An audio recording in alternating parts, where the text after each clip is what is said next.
ওং শ্রী গণেশায় নম। ওং নম শিবায়। তো বন্ধুরা, আমি আমার ভিডিওতে খুবই সংক্ষিপ্ত আলোচনা করতে চলেছি।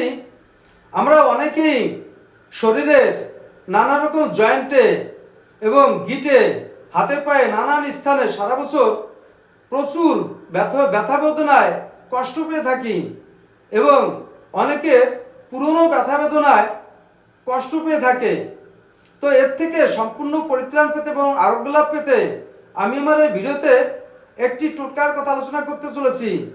যদি কোনো ব্যক্তি একটি আকন্দের পাতা, আকন্দ ফুল, যে ফুল দিয়ে আমরা শিব পুজো করে থাকি, ওই ফুলের পাতার উপর কিছু পরিমাণে সর্ষের তেলের প্রলেপ দিয়ে তার উপর হলুদ এবং লবণ ভালো করে মেখে নিতে হবে।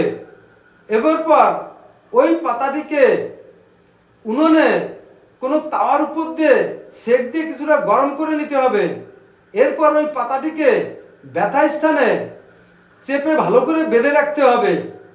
তো বন্ধুরা, এইভাবে কয়েকদিন করতে পারলে 100% ওই ব্যক্তির যত পুরনো ব্যথাই হোক না কেন এবং যত কঠিন ব্যথাই হোক না কেন, ওই ব্যথা থেকে 100% সম্পূর্ণরূপে নির্ময় হয় এবং আরোগ্য লাভ পেয়ে থাকে।